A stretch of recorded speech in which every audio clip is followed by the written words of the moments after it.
Everything is theater, and President Trump seems to love this sort of thing. But the theater is confusing. This is especially true in Moscow. You're trying to figure out, what does this man want? He says he wants an agreement, but he goes back to the ceasefire. And when we say no for the 99th time until we have an agreement, he imposes more sanctions. We have no coherent national security strategy. None. And talking about Venezuela's situation, does it worry you what's going on down there right now? Well, it does. Bombing Venezuela, attacking Colombia, if we marched into Mexico, that would not help our case. How often has regime change worked? I think the answer is not much. It's very expensive. There's many that say if we were still on the gold standard, that we wouldn't have all these, forever wars everywhere, because we literally couldn't afford them. All the countries, the central banks all over the world collectively have more gold than the U.S. Treasury. The reserve currency today is gold. We're moving into a different world now where you're going to end up with a divergence between the United States and Europe and the rest of the world. BRICS is growing and building a parallel financial system. This is not I have a bigger army than you do. This is not I have a bigger air force than you do. And this is the final point. We don't seem to understand that economic prosperity and strength are the foundation for military power. It's time to pull inside, shed these overseas commitments, focus here at home. We need a strategy that's industrial, technological, scientific, agrarian. Why are we not doing these things? Well, we're too busy intervening around the world, pursuing other agendas that frankly are irrelevant to the average American.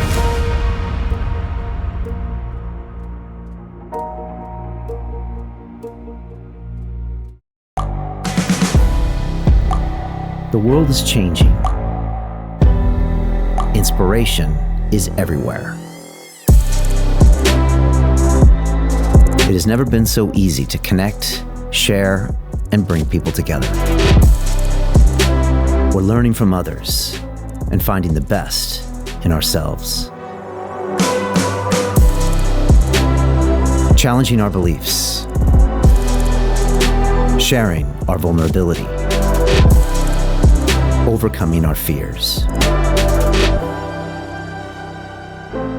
Transforming ourselves so we can transform the world. How far can we go?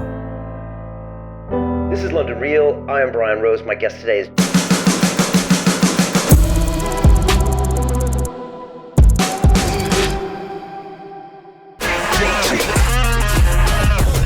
Hey, I know investing in crypto is scary. It takes a real leap of faith because there are so many scams, rug pulls, and bad actors out there. It's a dangerous business, which is why 95% of people lose all their money. Well, that's why I created the London Real Investment Club, so you can access the hottest deals on the planet and use the crypto bull market to create the generational wealth that you deserve. Join my team of over 100 people from around the world that are making millions of dollars behind the scenes investing in blockchain, AI, Web3 games, DeFi, Bitcoin, and more. Don't miss out. Click the link below to book a call with one of my team now. But hurry, this bull market will end soon. I know investing in crypto can be scary. That's why you gotta join the investment club. Pull the trigger. Let's do this.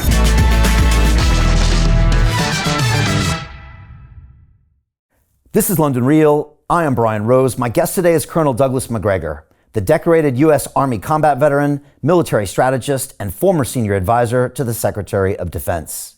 You served more than 3 decades in uniform, earning distinction during the Gulf War before becoming one of America's most respected and controversial voices on defense and foreign policy.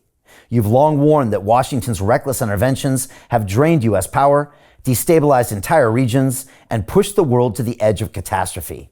Today, as Gaza burns, Ukraine falls, and Venezuela plots its next move, you argue that America's era of global dominance is ending, replaced by a multipolar world where the U.S. influence is shrinking, alliances are fracturing, and rivals are rising. Colonel, welcome back to London Real.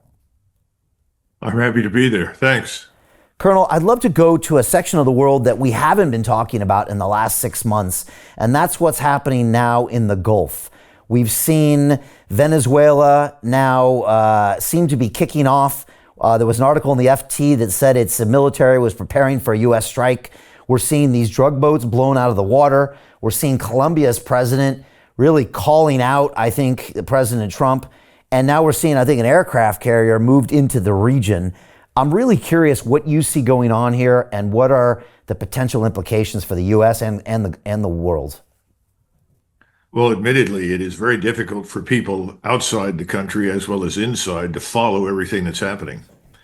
Benjamin Franklin was asked by someone standing outside of Independence Hall in Philadelphia after the Constitutional Convention ended what sort of government we were going to have. And he said, you're going to have a republic if you can keep it. And right now, I think we have probably a drama queen republic if we can keep it. Everything is theater. It's unending.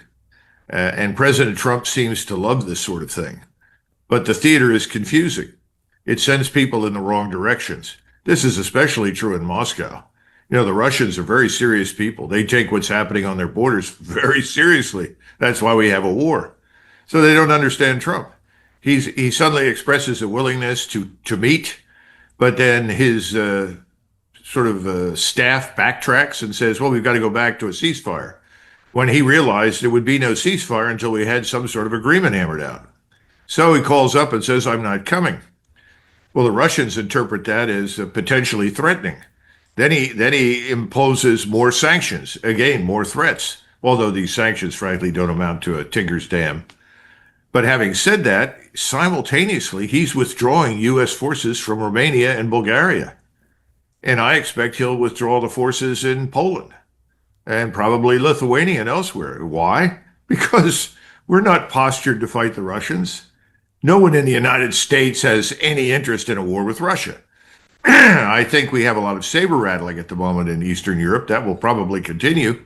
But if you're a Russian, you're trying to figure out what does this man want? He's pulling forces out, but he still threatens. He says he wants an agreement, but he goes back to the ceasefire. And when we say no for the 99th time until we have an agreement, he imposes more sanctions. So this is a huge problem. You're asking the right question, but there's no easy answer because we have no coherent national security strategy. None. Everything is impulse driven. So when you turn to the Middle East, what's the policy? Well, the policy is that we're going to do whatever Israel wants us to do. That's no mystery. You know, it's very interesting to me that this woman, Machado, who's been named as the possible successor to Maduro if we succeed with regime change in Venezuela, she's the new Nobel Peace Prize winner. She immediately says, if I'm the president, if I take over, we will move our embassy to Jerusalem. Well, why would somebody in Venezuela give a damn where the embassy was in Israel? I think she knows where the power lies. I think she understands the audience that she's playing to. So that kind of informs us as to where we're likely to go in the Middle East. And when we say likely to go, it's wherever Israel wants us to go. And I think the Emirates understand that. I think Qatar understands it. I know Kuwait does. I think Saudi Arabia understands it. Doesn't mean they like it, but they know it. And talking about Venezuela's situation, I mean, an aircraft carrier there that's a pretty big show of force. Does it worry you what's going on down there right now? Well, it does, but perhaps not for the reasons that the administration would say. You know, we've been listening to this drug war rhetoric now for a very long time. It's becoming increasingly difficult for many of us to take it seriously. When you have an organization like the CIA that is well known for its involvement in drug trafficking, when you talk about the border, yes, the appearances are better, the optics are better, but illegal human and drug trafficking continues. In fact, a lot of it goes right through the legal ports of entry because the drug cartels are paying the customs officers to turn a blind eye to their material. So they're informed in advance that a truck's coming through, going to someplace, let it through, don't obstruct, and they get an extra $30,000 every month on top of their existing pay. We have a great deal of difficulty dealing with that. That's why I had recommended a long time ago to the president, we need to put the military on the border and put it under military control and then rotate battalions on and off until the place is secure. Because you can't compete with the flood of money that cultivates corruption. That's a huge problem. It's a huge problem inside the United States. So right now, the drug cartels can continue to do a lot of damage to us, regardless of what we do to Venezuela, I'll be frank. All they need at the moment is a van with a map of the interstate highway to deliver their human or drug packages wherever they're sending them for money. That's the problem. I don't think this is going to solve that. But what it will do, and this is something I'm very concerned about, is it will once again remind the Latin American republics and peoples down there of just how threatening we are, because we have a long track record of intervention down there, whether it's El Salvador or Nicaragua, you name it. We've been in and out of these places. And I'm already hearing people say, well, this will be like Panama, just like Noriega. Well, Noriega was removed. I don't think that ended drug trafficking permanently. I don't see any evidence for that. Has it suppressed it? I'm sure somewhat, but there are always other ways to engage in this criminality. So the idea should be you stop it at the border and you stop it in your coastal waters. If you can't do that, then you have to enforce law inside the United States. And you're not going to get very far unless you are harsh. And the man who demonstrated just how effective this is was Lee Kuan Yew in Singapore. If you come into Singapore and you are peddling drugs, you will face the death penalty. Sure, you'll go to trial. You'll have a jury trial. But that's what you're facing if you do this. And Mao used to say all the time to his party members, shoot one, educate a million. You never have to execute very many people to get the point across. It comes across pretty quick. But inside the United States, you have people say, well, that's not humane. Well, how humane is it for hundreds of thousands of Americans to die of fentanyl? Somehow or another, you don't want to find the individuals who are responsible for distributing it and punishing them, even if it involves capital punishment. If you're trying to save them, that's what you have to do. Bombing Venezuela, attacking Colombia, if we marched into Mexico, that would not help our case. The last thing that we want to do south of the border is invade someone else's country or start killing people. That's just not a good idea. And let's look at Venezuela for a minute. If you look at the map and you superimpose Venezuela on the European landmass, it covers the area of Germany, France, Belgium, Switzerland, and part of Austria. It has a 1,700-mile coastline, 1,379 miles it shares with Brazil, 1,380 miles it shares with Colombia. And we already know there are paramilitary organizations in Colombia, as many as 100,000, and also in Brazil, who are just anxious as hell to go into Venezuela and fight the Yankees. What are we accomplishing? And remember that just a few weeks ago, in fact, just last week, President Trump admitted in the Oval Office in an interview that Maduro had approached him and offered him a stake in the oil and gas industries. In fact, President Trump said he's offered everything. And the question was, well, is that not enough? No, that's not enough. What? How often has regime change worked? How often has it benefited us? I think the answer is not much. It's very expensive. If we go into Venezuela, we remove the government, try to install a new one. There are people who will support it, but there are a lot of people who will fight it. So what are we cultivating? A civil war? And then do we make Venezuela dependent upon us? What a disaster. How many trillions have we lost in the Middle East? What did it cost us in Vietnam? We went off the gold standard in 1970, 71, 72. Why? Because we were broke. So, this doesn't make any sense, but it's more of this sort of drama queen behavior.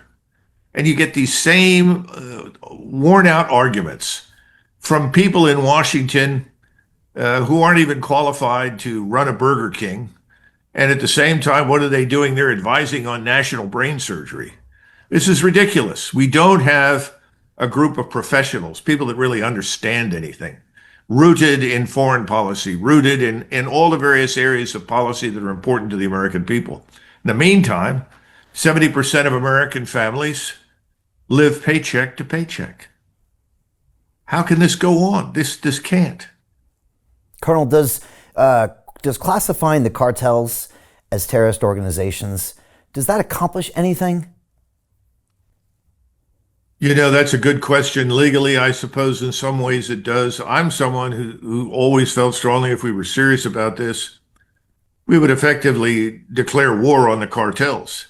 But that war should be fought on our borders and inside our country, not overseas. And see, my concern is this is another exercise in diverting everybody's attention into something that's going to cost a lot of money. It's going to be damaging to us. And while at the same time at home, what are we doing? Yeah. Nothing. As long as you have the cost of groceries rising and high inflation, as long as you continue to print money without restraint, ultimately what you do is you make long-term strategy, planning and manufacturing, industry, science, technology, education impossible. How do you do that? The same thing's true in the military.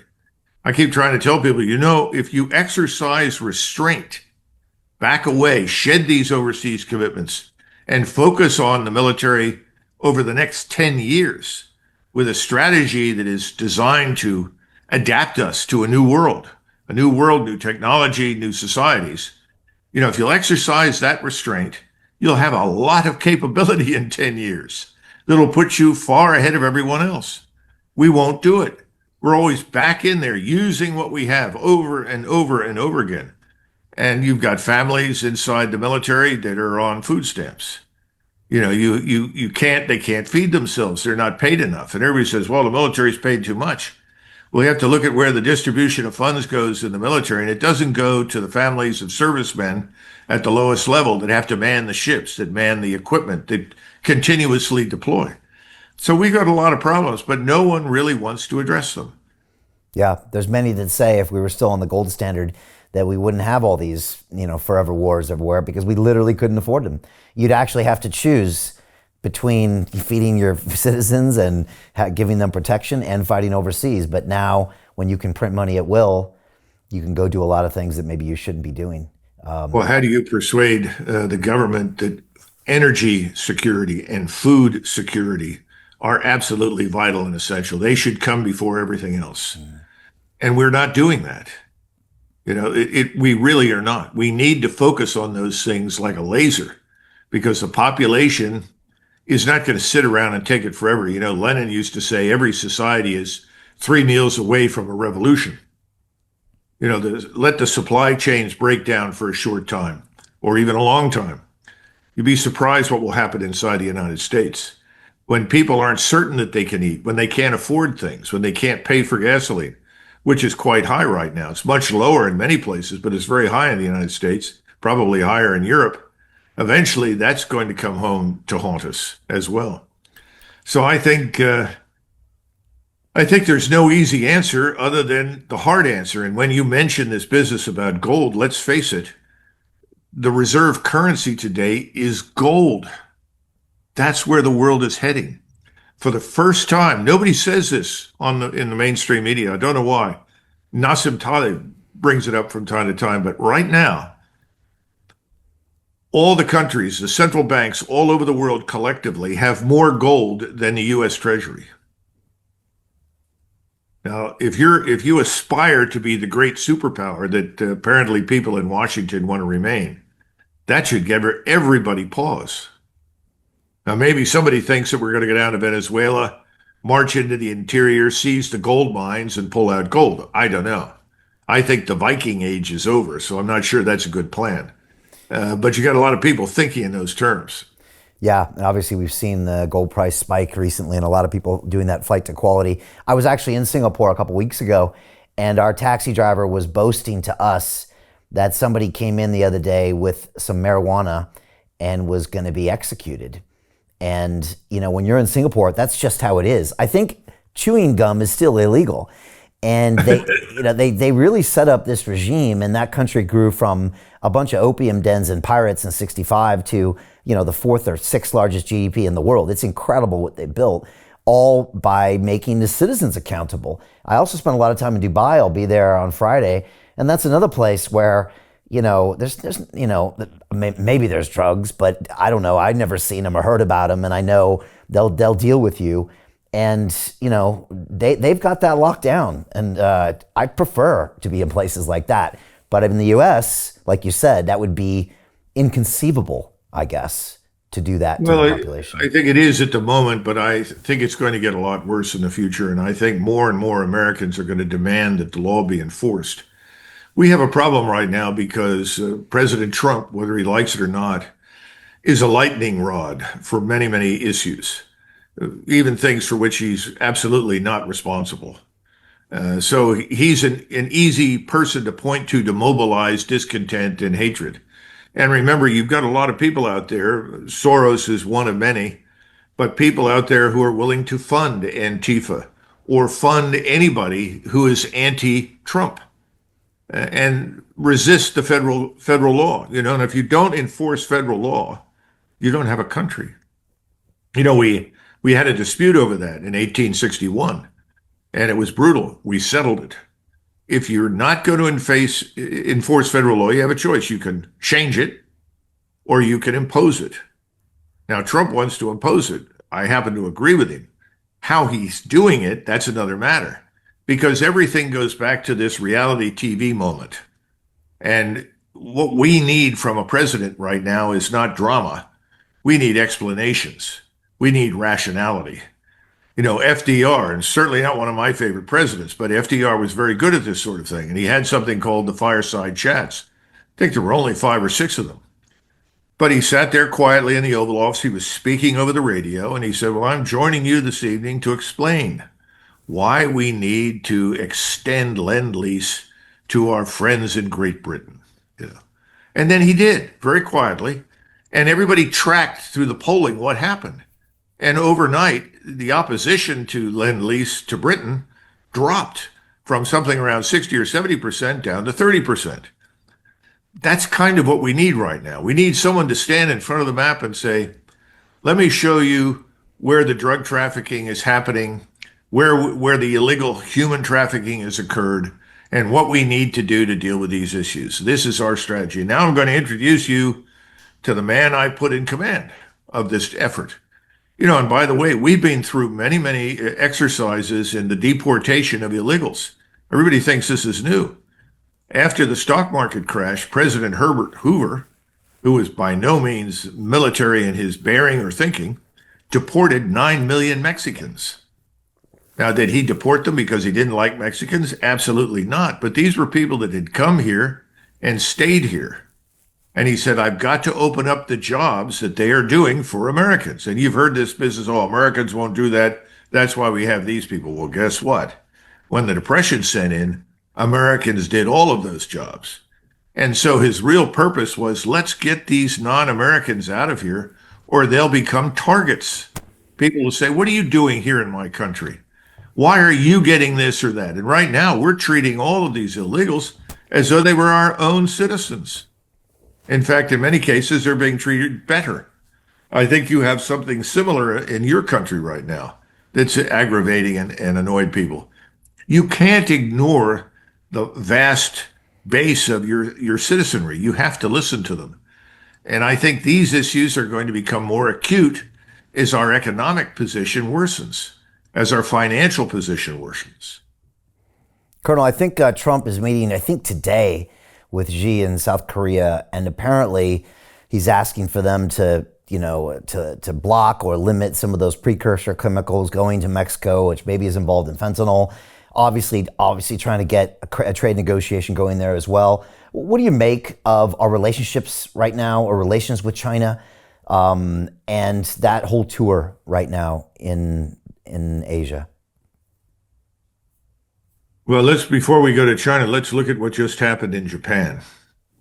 Because he went there and he met with the new prime minister. The new prime minister is a hard right-wing nationalist. I have no problems with that. I salute everybody that wants to defend their country. That's fine with me. But the point is, she is very different from her predecessors.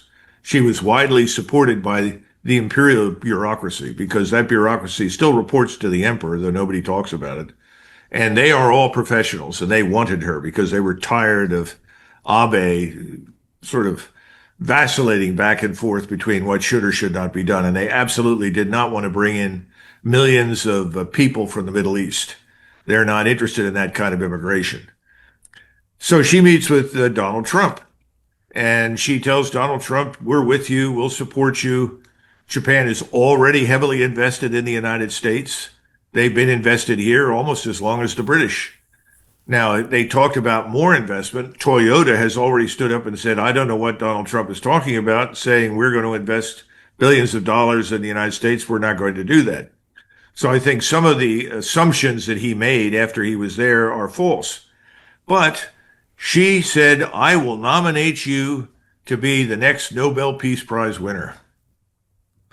And by the way, we bought you this wonderful set of golf clubs, probably the most expensive set of golf clubs in the world. And we so admire you and appreciate all that you've done. So he reduces the tariffs to 15%. And then he mentions oil and gas and says, well, we're very sorry, but we're very dependent on cheap energy here, and we will continue to buy our oil and gas from Russia. And oh, by the way, we're going to sign a peace treaty with Russia, because the Japanese never really did at the end of World War II. So 80 years later, they're going to sign a peace treaty. And he said, well, that's great. And he went on to Korea. Now, what do you learn from that? You learn that the way you deal with President Trump is that you flatter him. You cultivate him. You reassure him. You make modest deals on the side and then tell him that you're going to support him for the Nobel Peace Prize, and it looks like you can get pretty much what you want. Now he's in South Korea. The new government in South Korea, which I like very much, they're nationalists. They're really, you would call them liberal nationalists. And they privately really want us off the peninsula, because our presence on that peninsula is now no longer regarded as protection. It's seen as a potential catalyst for war with China. Neither Japan nor Korea want any hostile relations with China. One of the reasons for all the wars that were fought between the Japanese and the Chinese was that the Chinese would not admit the Japanese to their markets unless the Japanese paid tribute to the imperial Chinese government. And the Japanese were not going to pay tribute to the Chinese emperor. Well, that's gone. Xi opened it up, gave them full access to the Chinese economy. They don't want that to change. Neither does South Korea. Both Japan and South Korea, their biggest trading partner is China. Do they feel threatened by China? Not militarily.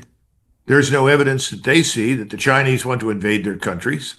And the Japanese have made it abundantly clear they have no intention of ever going back into China. That was the mistake that everybody made in Russia in World War II. Why do you want to go into the place? Big mistake. So I don't know what President Trump is going to get, but I think he'll get the kind of treatment that he got in Tokyo. And then he'll come out and tell us, oh, this is great, this is wonderful, you're 100% on board. In Asia, everyone is waiting around patiently for us to leave. It's been 80 years since the end of the Second World War. What are we doing there? Yeah. They want to do business with us, but they don't want our military power all over the place. And in Washington, everyone will say, oh, no, that's not true. They all fear China. They need us. No, it's not true. Talk to the Indonesians, the Malays, the Vietnamese. Everyone's the same way. You want to sail through the neighborhood periodically, that's fine.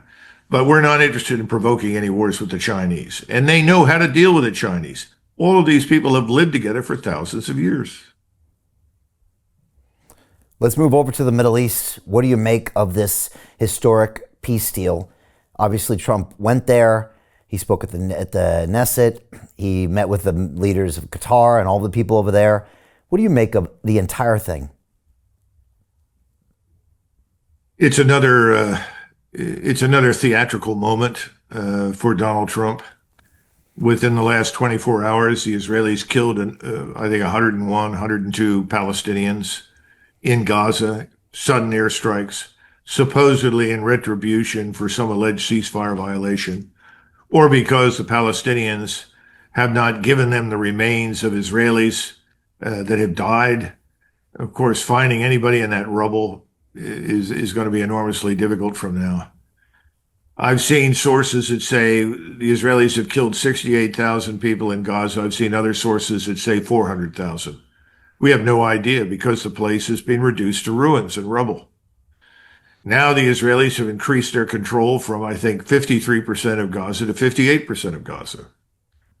President Trump is in the White House because of wealthy Jewish oligarchs in the United States who paid for his victory. And they expect him to deliver on the promises he made to them. And those promises are very clear: Gaza and ultimately the West Bank and the Greater Israel Project. So I see no evidence that anything they do will be taken as a contradiction by Trump. He'll argue, well, if these Palestinians won't get along, then we'll just have to go in and kill them all. He said that just a couple of weeks ago. Incredible. What interest do we as Americans have in killing Palestinians?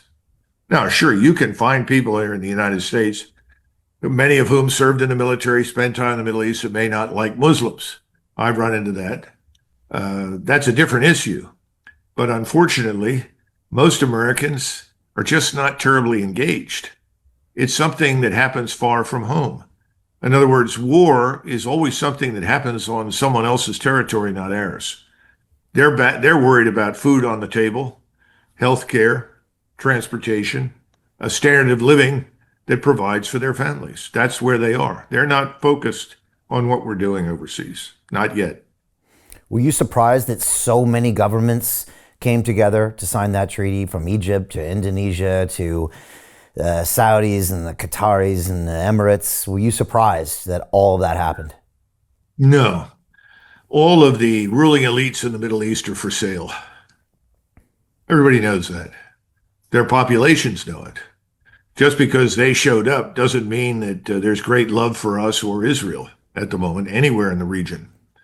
You also have people like Sisi. Sisi is desperately dependent upon billions of dollars from the United States to hold things together in Egypt. I mean, why else would he let the Egyptian army sit idle while the Israelis murder Palestinians? It's not just because, well, we don't like Hamas. A lot of people don't like Islamist radicals in the Middle East. That's not new. But he doesn't want to risk a confrontation with us. Nobody in the region does. Nobody wants to go to war with us. But we've made it abundantly clear that if you don't cooperate with what we want, and that specifically means with Israel's project, then you're going to be our enemy. And if you're our enemy, it's going to get tough. Now, at the same time, let's not kid ourselves. Back to the gold issue. The Chinese have opened gold vaults. One is in Hong Kong and one is in Riyadh. And this is literally a warehouse where hard gold will be stored. And the idea is that ultimately gold replaces the petrodollar. That when you make purchases and energy and other things, they're going to do business with you in yuan. Right now, Saudi Arabia does all its business with China in yuan. And China is probably the top partner for purchase of oil and gas. That's very important. We're moving into a different world now where you're going to end up with a divergence between the United States and Europe and the rest of the world. Simply because BRICS is growing and building a parallel financial system, right, along with parallel institutions. Now, we all said just 5-10 years ago, sitting here in the United States, because I sat around and listened to people in the government say it, well, this is true, but they'll never get there very fast. We'll be king of everything for at least 2 more decades, maybe more. They can't threaten the dollar, blah, blah, blah. Everyone is now saying, wow, look how far they have come. Now, the Chinese will tell you flat out, our banking system is not nearly as sophisticated as yours. So it's going to take a lot longer to get there. And they admit that. But it's clear they're working on it, and they're doing very well. They have the equivalent of the SWIFT system that is actually easier to use and easier to exploit for cross-border purchases and transfers than our own SWIFT system. So we're moving into this new world, and gold is at the center of it for the rest of the world. I don't know what we're going to do. I mean, some people talk about Bitcoin or something else. I have no idea. But I do know that for the rest of the world, they're moving increasingly in this direction of gold. So we have to take that into consideration. This is not a I have a bigger army than you do. This is not I have a bigger Air Force than you do. And this is the final point. We don't seem to understand that economic prosperity and strength are the foundation for military power. And we're losing on the economic prosperity and production and strength side of the equation right now. We don't understand that that's what made us so powerful during and after World War II. You know, our greatest period of expansion as a scientific industrial power came between 1920 and 1970. Now, why is that important? Well, it's important because we had almost no immigration. We shut it down. We had something called the Exceptional Skills Act. That was designed to bring people in who were exceptional, who could immediately assimilate and make important contributions. By the way, that's how Einstein came into the United States. But otherwise, we shut it down. We assimilated the people that were there, and all of the inventions that had been devised in the previous century and the first part of the 20th century were assimilated. So suddenly electricity, central heating, I mean, we go down the list. It's endless. Nylon, take your pick. We went from a world where most people grew up on a farm with an outhouse to a world where we had central heating, indoor plumbing. Our whole standard of living skyrocketed. And the building of the manufacturing process that just expanded overnight during World War II was then rapidly transformed into commercial use. We deliberately did that because we didn't want, as Eisenhower put it, the large military industrial complex. That's why he warned against it. And he was instrumental in keeping military spending down and working to find ways to get along at the time with the Soviet Union. Now, today, nobody mentions that anymore. But Eisenhower understood what war really meant. It meant that it disrupted your entire society and your economy. And though we were able to benefit from it, fortunately, he knew that would not necessarily be the truth in the future. And that at some point, we could become a target if we were stupid. And we've been very stupid since 1965. And I think right now, we're in a very dangerous place. Most Americans don't get it. They don't understand it, but we are. Part of that BRICS nation is Russia, and you started off the broadcast making reference to them and these sanctions. People have long time said that sanctions really don't affect countries. They don't really affect the elite, the central government. But it looked like these recent ones to block oil and to get India to stop oil were more severe than before. Maybe first speak on the sanctions and then maybe speak on Zelensky, his relationship with the president, this lack of, supporting with long-term missiles, and where you think this goes next. Well, if India, and thus far this is my impression, has no intention of halting its purchases of Russian oil and gas, why do we think anybody else will be important? India buys enormous quantities. Rosneft, the Russian corporation, owns the largest refinery in the world in India. So I see no evidence that India is now going to turn against Russia, its strategic partner, for decades. So they have been close to Russia. Trump said Modi said he wouldn't, but again, you're saying that's more theater. I don't think it's going to happen. And in fact, a spokesman for Modi just a couple of days later said, we have no intention of stopping our purchase of Russian oil and gas. I also heard it was like 6 months, 12 months phasing out. I heard other details that made it look like if it was in the future. Well, what about Japan? Japan's not going to stop. China's not going to stop. The other thing is, China is the biggest market in the world. In terms of purchasing power, China is now the biggest economy in the world. Who is going to cut their own throat or their own wrists and walk away from China? Who's partnered with China? This hasn't really hit the news in a big way in the United States. People don't understand what's happening. But Trump is meeting with the 5 leaders of the 5 Central Asian republics. These are the places like Tajikistan, Turkmenistan, so forth that we call the stands. He's invited them to the White House. He wants to talk about commercial relations. Well, this is a direct affront to Moscow. People don't remember that there was an attempted coup in Central Asia just at the point in time before the Russians intervened in Ukraine, organized by the CIA and that other wonderful organization, the National Endowment for Democracy, which is a national endowment for anarchy wherever you send them. They work closely with the CIA. Moscow has not forgotten that. We pour a lot of money through the CIA into trying to destabilize Central Asia. Why? There are large numbers of Islamists that, if they are not suppressed by the governments, can cause real havoc. Then there's something else. Both China and Russia share an interest in stabilizing Central Asia. This One Belt, One Road can really benefit the people of Central Asia, but only if there is order, not if there is instability. So they're interested in order. The second thing is, there was this organization. It was called the Mongolian Empire, that played havoc with the world for 300 to 400 years. Neither China nor Russia want to relive that experience. So any hint of extremism, such as Islamism, that could be exploited somehow to unite that area and then hurl it against Russia or China is unacceptable. So why are we doing this? Well, I think in Trump's mind, or in the minds of the people that advise him, well, we're strategically checkmating them, boss. You know, we're going to get in there and show them we can make trouble for them if they don't get on board with us in Venezuela. What kind of stupid thinking is that? You know, that's back to Ukraine.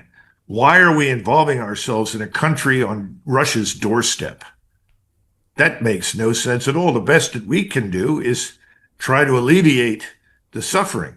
You know, Ukraine is a big graveyard. That's all it is. That's a dead country now. Just within the last 48 hours, the Russians have surrendered a total of 10,000 Ukrainian troops. I think 5,000 in one area, 5,000 in another, and the Russians sent a message to them: surrender or you will be annihilated. And Zelensky ordered them to fight. They haven't got a snowball's chance in hell. Ukrainian military is decimated. Most of our technology did not perform to expectation. We wasted lives, the great men of NATO, the leading generals who gave all the wonderful advice, primarily American and British, to execute a series of offensives that bled Ukraine white. Ukraine is finished militarily. The humane thing is to go in there, recognize the facts, and tell Zelensky to either get out of town or shut up, and come up with an arrangement that will end this war as soon as possible on the most humane terms that we can get. But what have we done? Nothing. We walked away. If it can't be this theatrical moment, the great moment on the stage, then Donald Trump doesn't like it. Now, he came in on the side, maybe more so, of Russia, and basically dressing down Zelensky, saying, you have no cards, you better make a deal. And it seemed to me that behind the scenes, when he got no modicum of cooperation from Putin, he turned 180 degrees to where now you said he's canceling meetings in Budapest and saying, you know, they don't want to deal with us, and he's putting sanctions on them. I mean, is part of that Putin not being willing to compromise whatsoever? Also, is it under Putin's control, or is it his generals? And then lastly, can he stay in control more if the war continues? Oh, Putin isn't going anywhere. You can throw the would-be criminologists out and forget them.